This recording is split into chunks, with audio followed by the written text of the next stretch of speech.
जो बात तुम्हारी गुप्त हो कभी मत बोलो। भागवतिक, व्यवहारिक, लौकिक, पारमार्थिक। क्यों? लोग उपहास करेंगे, तुम्हारी बात की गहराई को नहीं समझ पाएंगे। अगर आपसे कोई गलती भी हो गई है तो महापुरुषों से बोलो, संसारियों से नहीं। हमें लगता है बोलने की जरूरत नहीं, वो खुद जान जाएंगे, वो कृपालु हैं, वो हमें संभाल लेंगे। संदेह वाली वस्तु, संदेह वाले व्यक्ति, संदेह वाला आचरण कभी मत करो। जिस व्यक्ति पर संदेह हो कभी मत मिलो, जिस वस्तु में संदेह हो कभी मत खाओ, जिस आचरण पर संदेह प्रमाणित ना हो कभी मत करो। बहुत ध्यान से सुनना है, बहुत जरूरी है। हम आपके लिए भोग बना करके लाए हैं और आपकी दृष्टि में तत्काल अंदर आया, नहीं पाना चाहिए, बिल्कुल नहीं पाना, चाहे अमृत हो, हटाओ उसको, बिल्कुल नहीं पाना। ये भागवतिक संकेत होते हैं। जिस व्यक्ति के मिलने में संदेह लगे, ये हमें कम समझ में आया, कभी नहीं मिलना चाहिए। जिस वस्तु में संदेह हो जाए कभी नहीं पाना चाहिए। जिस क्रिया में संदेह हो जाए कभी नहीं करना चाहिए। भगवत मार्ग के पथिक को जो बात अपनी गुप्त हो उसे कभी प्रकाशित नहीं करना चाहिए। भविष्य की चिंता भक्त नहीं करता। अगर भविष्य की चिंता कल क्या होगा तो तुम शरणागति में कलंक हो। लाभ और हानि ये हमारे सामने कोई मान्यता नहीं रखते। इसमें हम प्रभु के विधान को देखकर प्रसन्न होते हैं। दूसरे की चर्चा कभी मत छेड़ो, दूसरे की बात मत करो। हर समय प्रसन्न रहो, ध्यानस्थ रहो। रजोगुणी तमोगुणी भोजन चाहे जितना सुंदर दिखाई दे कभी मत पाओ। रजोगुणी तमोगुणी लोग चाहे जितना सुंदर व्यवहार करें कभी सहवास मत करो, इनका दूर रहो। ये महापुरुषों के वचन है। यदि तुम्हारे पास कोई भोग सामग्री संग्रह हो गई है तो वो तुम्हारे धर्म के सेवन के लिए, दूसरों के हित के लिए, तुम्हारे भोग के लिए नहीं है। ये ओछी प्रवृत्तियों वाले पर संदेह वृत्ति रखो। गलत आचरण करने वाले, ओछा बात बोलने वाले, इन पर कभी प्रियता नहीं रखनी चाहिए। बहुत बड़ी हानि होती है, पक्का समझ लें, बहुत बड़ी हानि होती है।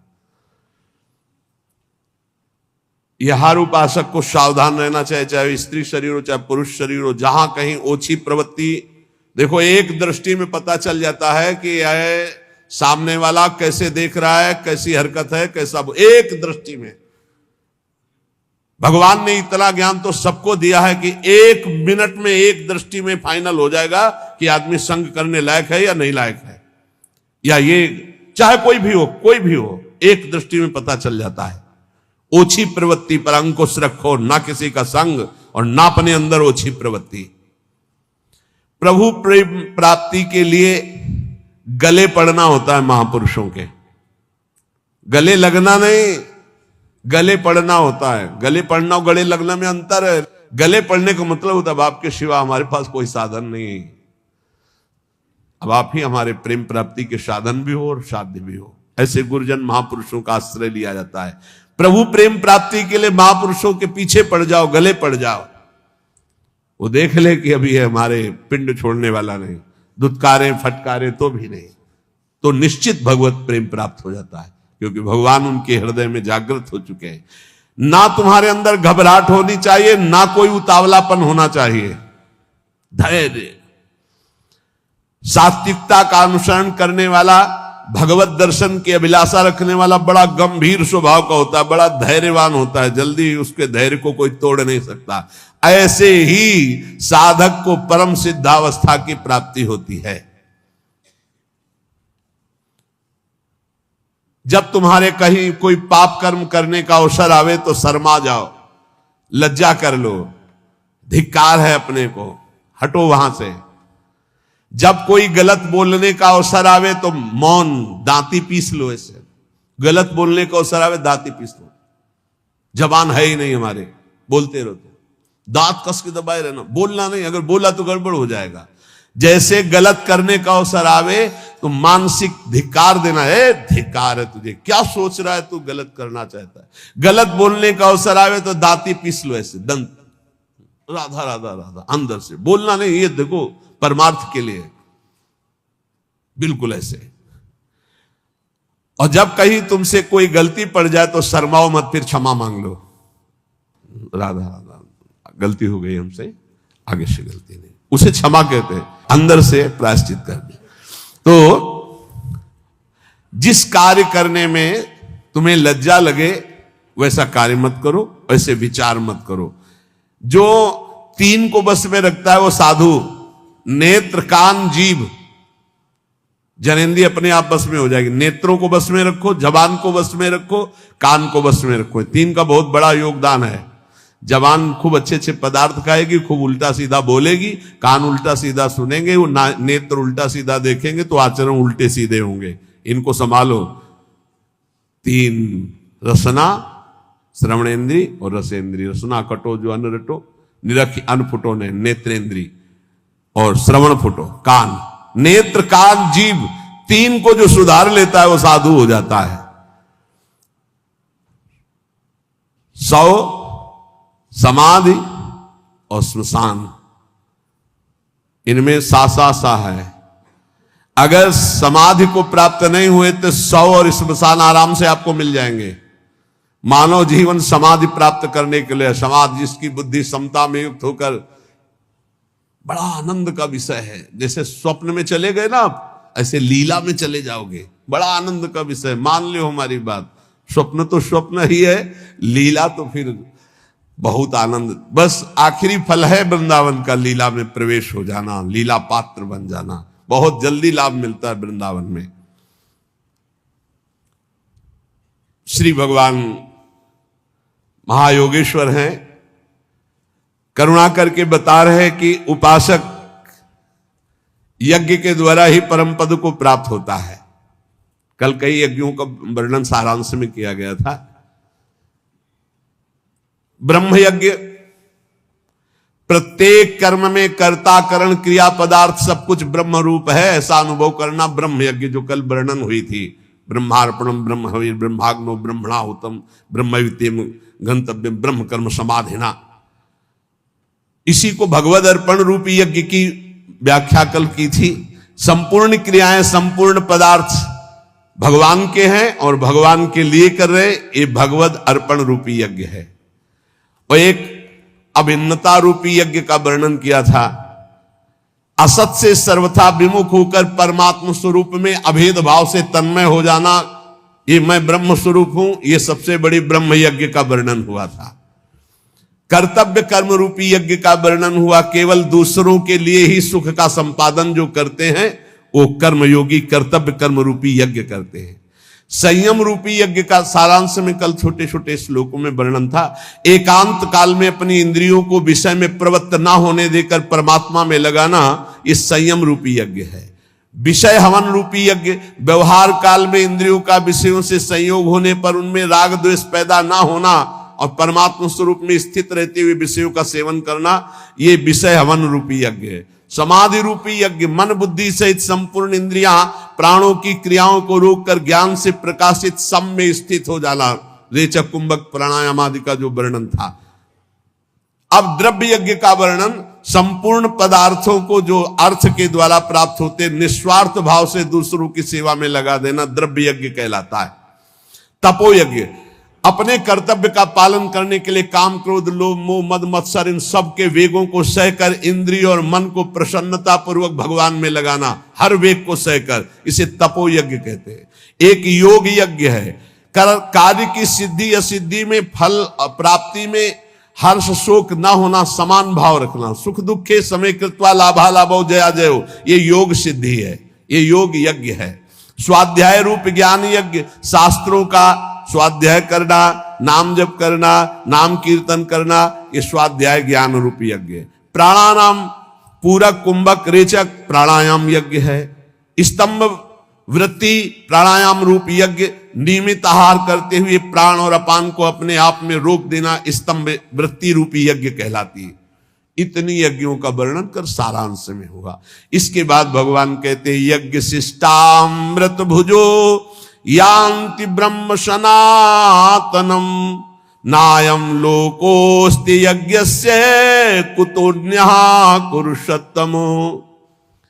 हे कुरुवंशी श्रेष्ठ अर्जुन, यज्ञ से बचे हुए अमृत का अनुभव करने वाले सनातन परब्रह्म परमात्मा को प्राप्त होते हैं।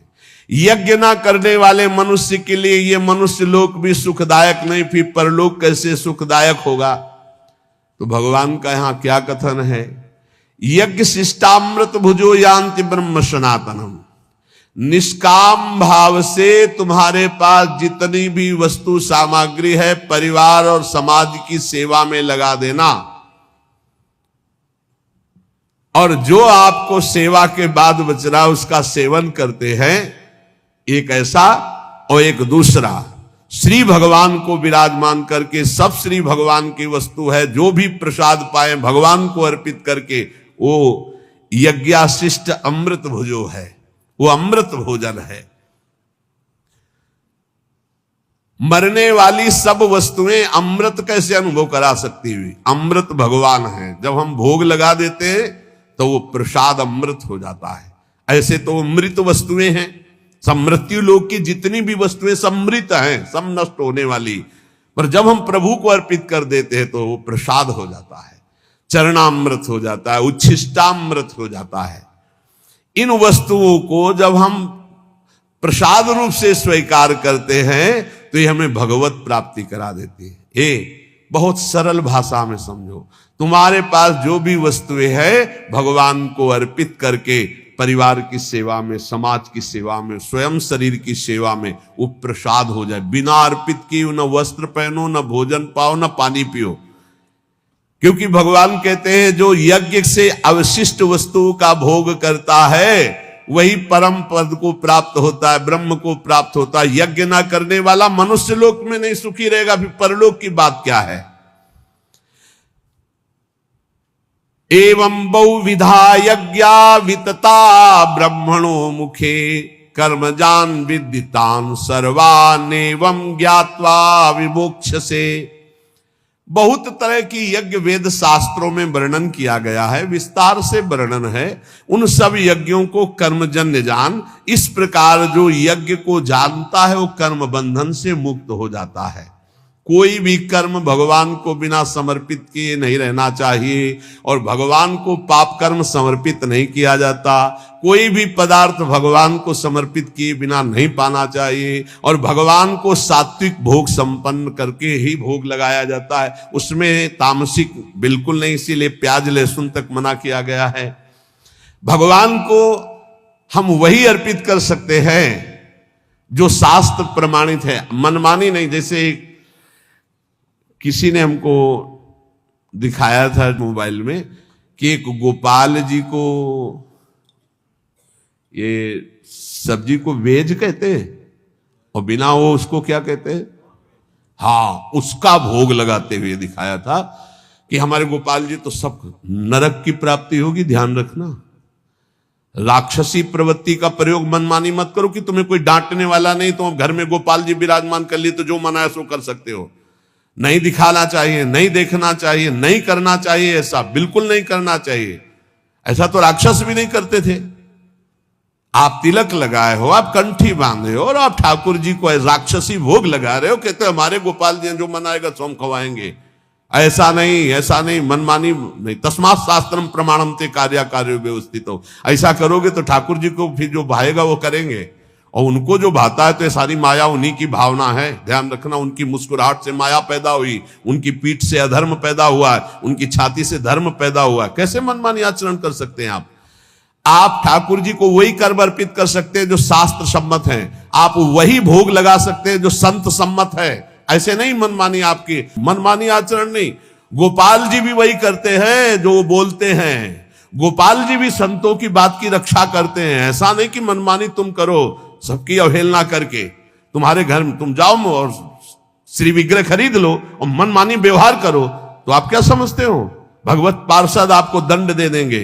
समय आने पर देख लेना, फिर न तुम्हें गोपाल जी दिखाई देंगे और न कोई भगवान की कृपा दिखाई देगी। मनमानी आचरण नहीं।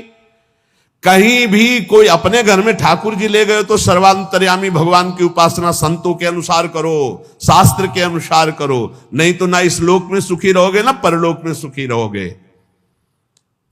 एवं बहुविधा यज्ञा वितता ब्रह्मणो मुखे। जो शास्त्र में वर्णन किया गया वैसे किया जाता, मनमानी आचरण नहीं किए जाते। हमें बहुत दुख हुआ जो उन्होंने दिखाया कि वो तिलक भी लगा था और ये कहते कि हमारे घर में ठाकुर जी, हमारे ठाकुर जी, भाई हम तो जैसा चाहेंगे वैसा पाएंगे, हम अपने बेटे को जैसे पवा सकते हैं।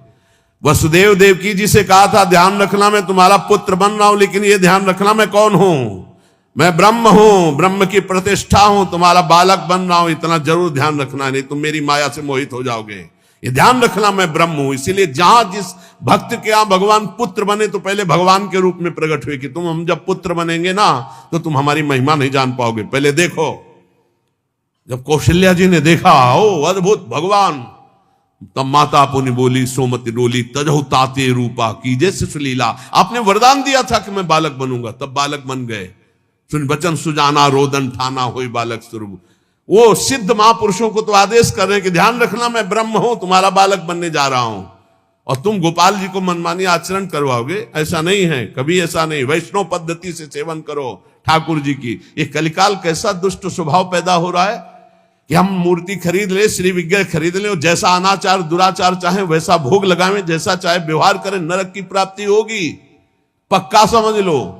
और अगर धर्म और शास्त्र के अनुसार चलोगे तो वही यज्ञ, वही सेवा, वही पूजा भगवान की प्राप्ति करा देगी।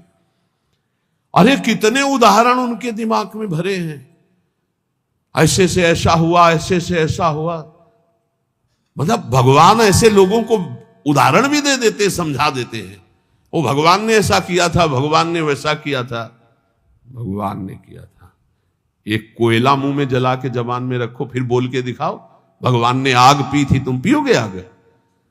पूरा दावानल पी गए थे, भगवान ने गिरिराज जी उठाए, भगवान ने जो किया तुम कुछ कर सकते हो क्या?